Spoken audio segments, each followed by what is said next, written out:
Life has a way of teaching lessons, sometimes gently, and sometimes the hard way. But every experience leaves us with something worth learning. Welcome to my segment called Life Lessons, where we talk honestly about the experiences that shape us, challenge us, and sometimes teach us more than we ever wanted to learn. Now, today's topic is a serious one. We're talking about alcoholism, not from the perspective of judging people, not from the perspective of shaming people, but from the perspective of the friends, family members, partners, and loved ones who often find themselves standing in the wreckage wondering, what happened to the person I used to know? Because one of the hardest truths in life is this. Sometimes alcohol doesn't destroy a relationship overnight. Sometimes it slowly replaces the person you loved. Alcoholism rarely arrives wearing a name tag. It doesn't walk into the room and announce, "Hello everyone, I'm here to destroy trust, communication, and every holiday gathering for the next 10 years. Nope. It's usually much sneakier than that. It starts with excuses, then canceled plans, then broken promises, then apologies. And I mean lots and lots of apologies. If apologies burned calories, some alcoholics would be Olympic athletes. One thing people don't talk about enough is the friendship tax of alcoholism. Because eventually, everyone around the person starts paying a bill they never agreed to. You become the designated driver, the designated rescuer, the designated excuse maker, the designated peacekeeper, the designated person who answers the phone at 2 a.m. Meanwhile, the person drinking often doesn't realize how much emotional labor everyone else is carrying. It's exhausting.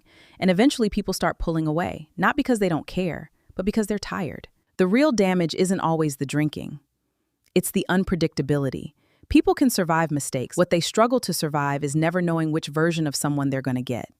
Will it be the funny version, the angry version, the crying version, the version that's promising change, or the version that doesn't remember what happened yesterday? Relationships need trust. Trust needs consistency. And alcoholism is often the enemy of consistency. Here's a lesson many people learn too late. Love is powerful, but love is not stronger than addiction. If it were, no parent would lose a child to addiction. No spouse would leave. No friendship would end. The reality is that people recover when they decide recovery is necessary. Not because we love them harder. Not because we sacrifice more. Not because we become their unpaid emotional support department. You can support someone. You can encourage someone. You can pray for someone. But you cannot recover for someone. A lot of people carry guilt when they step back from an alcoholic friend or family member. They think, if I leave, I'm abandoning them. Not necessarily.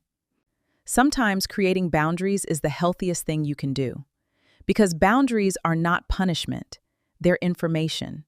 They're simply saying, I care about you, but I cannot participate in my own destruction. And that is a lesson some of us spend years learning. Now, I want to say something important. People do recover. Every day, people rebuild relationships, they rebuild trust, they repair families, they reconnect with friends. Recovery stories exist, and they're beautiful. But recovery begins with honesty. Not excuses, not blame, not denial. Honesty.